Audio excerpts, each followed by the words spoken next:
जुलाई 2025 का महीना मीन राशि के लोगों के लिए कैसा होने वाला है। जय माता दी दोस्तों, आप सभी का स्वागत है हमारे YouTube चैनल अमृता एस्ट्रो में। और आज की इस वीडियो में मैं बात करूंगी इस जुलाई माह के मीन राशिफल के बारे में। ये राशिफल चंद्र राशि पर आधारित है। इस महीने में कौन कौन सा ग्रह अपनी चाल बदलेगा, कौन सा ग्रह आपके फेवर में रहेगा, किन ग्रहों से आपको सावधानी रखनी है, ये सारी चीजें हम यहाँ विस्तार से जानेंगे। तो देखिए, अगर हम आपके राशि की बात करें, ग्रहों की स्थिति की बात करें, तो आपकी राशि में शनिदेव बैठे हुए हैं जो अपने नक्षत्र में हैं और शनि 13 जुलाई को वक्री भी होने वाले हैं। तो शनि की स्थिति मैं कहूंगी अच्छी नहीं है, क्योंकि ये आपको 12वें और पहले दोनों घर के रिजल्ट देगी। ऊपर से शनि की 7.5 का द्वितीय चरण भी आपके ऊपर चल रहा है। उसके बाद देखा जाए तो आपके तृतीय भाव में शुक्रदेव बैठे हुए हैं, अपनी राशि में हैं तो थोड़े अच्छे रिजल्ट दे सकते हैं, वरना तीसरे भाव में शुक्रदेव अच्छे नहीं माने जाते। वहीं आपके चौथे घर में गुरु और सूर्य की युति है। गुरु अस्त हैं, सूर्य यहाँ 15 जुलाई तक रहेंगे। 15 जुलाई के बाद राशि बदलकर आपके पंचम भाव में चले जाएंगे, जहां पर बुध देव विराजमान है। तो सूर्य और बुध की युति हो जाएगी, बुधादित्य योग बनेगा। बुध अच्छे रिजल्ट देने की कोशिश आपके लिए इस महीने में करने वाले हैं, बिजनेस और आपके परिवार के लिए, आप छोटे बच्चों के लिए। छठे भाव में मंगल और केतु की युति है। देखिए, मंगल छठे भाव में होते हैं तो अच्छे रिजल्ट देते हैं, क्योंकि मंगल के लिए छठा भाव बहुत ही अच्छा भाव कहा गया है। वहीं केतु को अगर देखा जाए तो केतु उतने अच्छे रिजल्ट नहीं देते हैं, लेकिन मंगल की पोजीशन अच्छी है जो 28 जुलाई तक रहेगी। तो मंगल आपके लिए अच्छे रिजल्ट देंगे, लेकिन थोड़ा सावधानी भी रखनी होगी। अब राहु की देखें तो राहु आपके 12वें घर में बैठे हुए हैं और शनि भी वक्री हो जाएंगे, तो ये थोड़ा सा प्रॉब्लम यहाँ क्रिएट कर सकते हैं।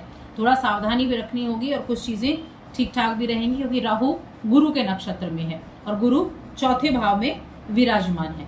तो ये ग्रहों की स्थिति हो गई। अब इनका जो प्रभाव है वो कैसा होगा, इसके बारे में जानते हैं। तो आगे बढ़ने से पहले छोटा सा निवेदन है, चैनल पर पहली बार आए हैं, अभी तक चैनल को सब्सक्राइब नहीं किया है तो जरूर कर लें। सबसे पहले करियर की बात करते हैं। तो आपके करियर भाव का स्वामी चौथे घर में बैठा हुआ है, और अगर हम छठे भाव को देखें तो वहां मंगल और केतु की युति है।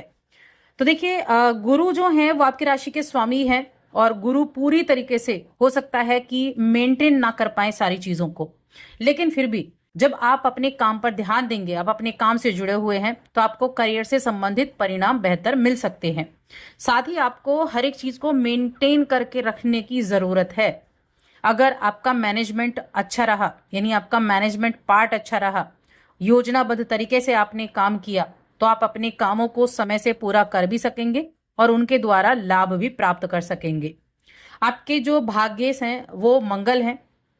मंगल बहुत अच्छा सपोर्ट आपको देंगे, क्योंकि मंगल आपके छठे घर में बैठे हुए हैं, और छठे घर में मंगल की जो उपस्थिति है वो बेहद अच्छी मानी गई है। आपको एनर्जी देगी, आपके कामों में आपको मदद करेगी, यानी आपके अंदर इतनी एनर्जी होगी कि आप अपने कामों को समय से पूरा कर सके।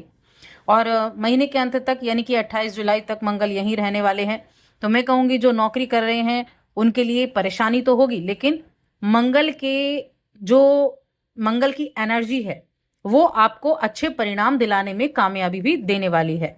देखिए, मंगल पर केतु तो साथ में बैठे हैं, साथ में राहु की भी दृष्टि है, तो अड़चने भी आएंगी, ऐसा नहीं है अड़चने नहीं आएंगी, अड़चने आएंगी, लेकिन उन अड़चनों को पार कर पाएंगे। मंगल क्या एफर्ट दिखाते हैं, तो आप उन एफर्ट को कर पाओगे कि जो प्रॉब्लम आ रही है उनको आप दूर कर सकें।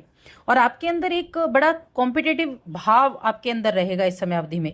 अपने टारगेट को आप कैसे बेहतर समय पर पूरा कर सकते हैं, ये आपके अंदर एक बड़ा, अपने कॉम्पिटिटर के सामने आप बड़े अडिग रह सकते हैं। तो आपके जो वरिष्ठ हैं उनके प्रशंसा के पात्र बनेंगे। वहीं बिजनेस की अगर मैं बात करूं तो बिजनेस के मामले में परिणाम जो है वो मिले जुले रहेंगे, क्योंकि आपके बिजनेस भाव के स्वामी कौन है? बुधदेव हैं, कारक भी बुधदेव हैं, और पंचम भाव में बैठे हुए हैं जल तत्व की राशि में, जल तत्व की राशि कर्क राशि में। तो थोड़ा मिले जुले परिणाम यहाँ आपको देखने को मिलेंगे। नौकरी पेशा लोगों के परिणाम ज्यादा अच्छे दिख रहे हैं व्यापार के मुकाबले में। देखिए, 11वें भाव में राहु बैठे हुए हैं और शनि वक्री हो जाएंगे। शनि की 7.5 चल रही है।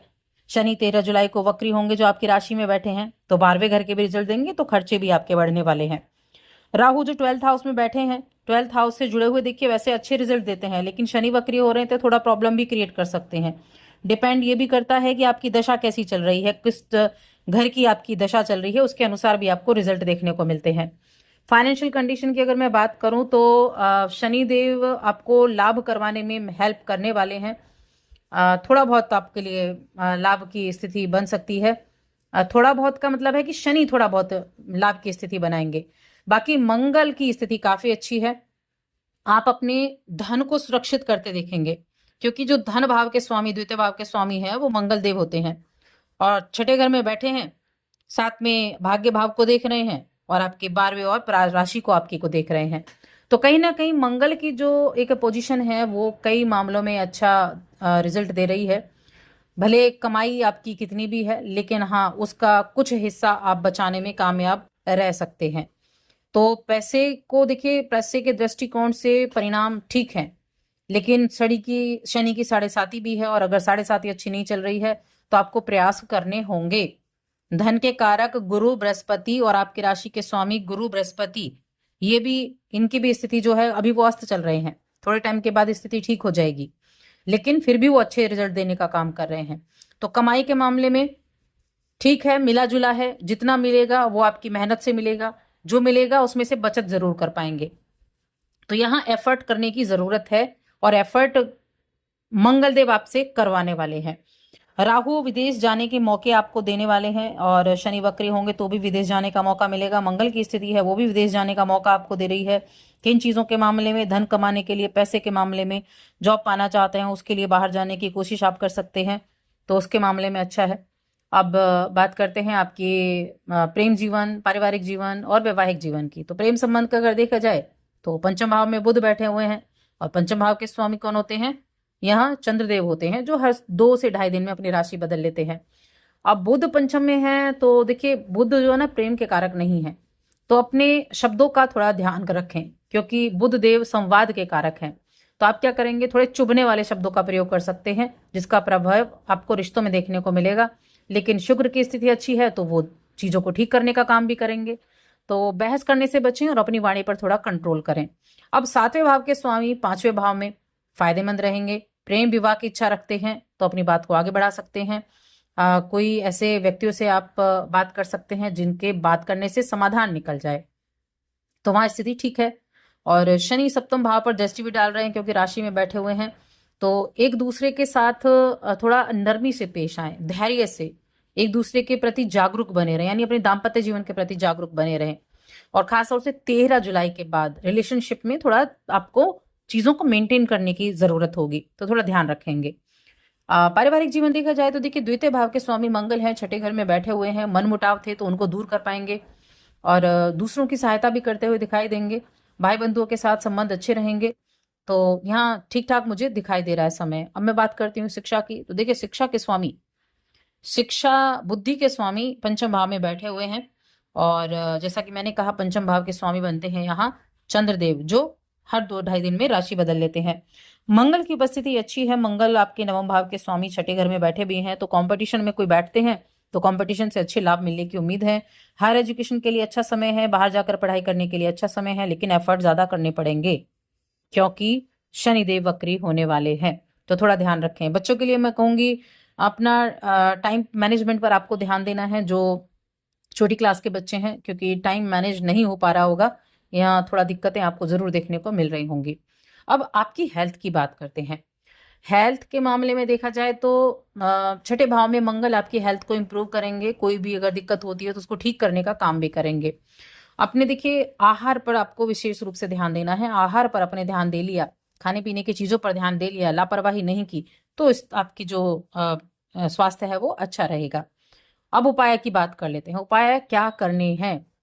पहली चीज तो अपने सामर्थ्य के हिसाब से जरूरतमंद लोगों को भोजन करवाएं, अपने सामर्थ्य के हिसाब से।